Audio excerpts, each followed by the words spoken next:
What if I told you that you shouldn't exist? That your entire life, your memories, your very being, are the result of a crime that hasn't happened yet. A crime that you are destined to commit. Imagine you find a box in your attic. Inside is a single, worn photograph. The date on the back reads 1948. In the photo, a familiar face smiles back at you. It's your grandfather, young and vibrant. But next to him stands a stranger. And as you look closer, a cold dread washes over you. The stranger is you. This is where our journey begins. Not with a machine, but with an impossibility. A ghost in your own history. Because this isn't just a story about time travel. This is a story about the universe's most brutal rules, and what happens when you try to break them. The most famous, the most feared of these rules, is the grandfather paradox. It's elegantly simple, and terrifyingly absolute. You build a time machine. You travel to the past, before your parents were born. You find your own grandfather. And you stop him, permanently. If he dies, your father is never conceived. If your father is never conceived, you are never born. And if you are never born, who went back in time to commit the crime? The logic eats itself. A snake devouring its own tail. It's a perfect contradiction, a causal loop that short-circuits reality itself. It's the universe screaming, you can't change what made you. So, how does that photograph in your hand exist? If you're in it, you must have gone back. But if the paradox is true, the universe should have stopped you. Or did it? Some physicists propose a beautifully clean escape clause. The many worlds interpretation. The moment you arrive in 1948 and alter the past, you don't change your own timeline. You create a new one. A branch splits off from reality. In this new timeline, your grandfather is gone. Your family never exists. A world unfolds without you in it. But you, the traveler, are safe. You're an anomaly, a refugee from a timeline that still exists, untouched.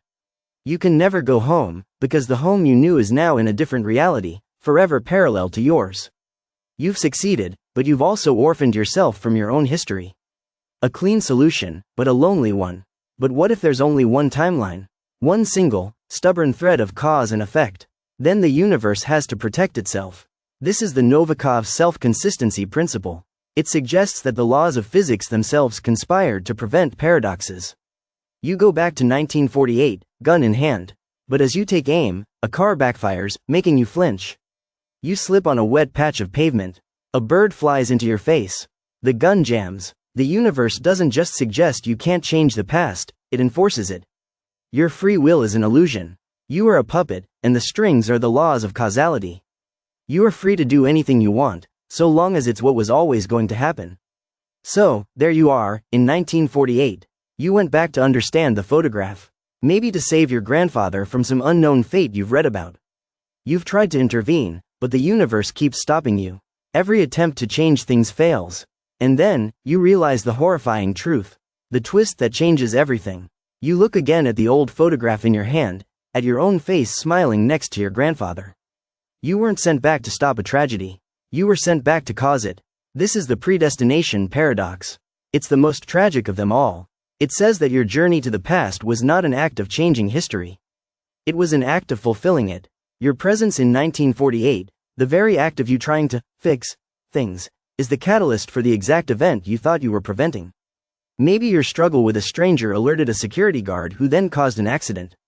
Maybe in pushing your grandfather out of the way of one danger, you inadvertently pushed him into the path of a worse one. You were never fighting fate. You were its instrument. You were always in that photograph. Your trip to the past wasn't a choice, it was an appointment. And this brings us to the photograph itself. The object that started it all. Think about its journey. You have the photo in the future. It inspires you to travel to the past. While in the past, a photographer captures the moment, creating the photograph. You leave it behind, or maybe your grandfather takes it from you. It's kept in your family for decades, passed down through generations. Until one day, it ends up in your hands, in an old dusty box. So I ask you, where did the photograph come from? You only have it because it was created in the past. But it was only created in the past because you brought its memory, its existence, back with you from the future. The object, the information, has no origin point. It exists in a closed loop, forever causing itself to be created. This is the Bootstrap paradox. It's an idea without a first thought. A story without an author. Like a composer who travels to the future, hears a brilliant symphony, travels back to his own time, and writes it down, only to realize the symphony he heard in the future was the very one he was about to write. The music was never composed. It just is. The photograph was never truly taken for the first time. It just is. Now, let's go back to the beginning. To the chilling words I told you. That you shouldn't exist. That your life is the result of a crime you are destined to commit. Here is the final piece of the puzzle. The ultimate resolution to your story. You stand in 1948, defeated. The event has happened. Your interference has led to the death of the man you believed to be your grandfather. You have fulfilled your terrible destiny. But as the chaos settles, a woman rushes to the scene. A woman you recognize from old family albums. It's your grandmother. She is distraught, but she is not looking at the man who died. She is looking at his friend, a quiet, unassuming man who helped her in the aftermath. A man who, until this very moment, was never supposed to meet her. A man who is your real grandfather. The man who died was not your ancestor. He was the man your grandmother was supposed to marry. By going back in time and accidentally causing his death, you didn't erase your timeline. You created it. Your crime wasn't murder. It was matchmaking. You are the architect of your own existence. Your very life is a bootstrap paradox. You exist only because you went back in time to create the conditions that would allow you to be born, so that you could one day go back in time. The contradiction is resolved. You weren't erasing your creator, you were clearing the path for him. You are the ghost in your own history, but you are not the villain. You are the catalyst, the spark. Time is not a straight line from A to B, it's a tangled, beautiful, and terrifying web. A story that writes itself, erases itself, and rewrites itself all at once. So if you ever feel out of place in this world, like a piece of a puzzle that doesn't quite fit, maybe it's because you are. Maybe you are an echo from a future that is calling you home, to a past where you have an appointment to keep. An appointment to create yourself.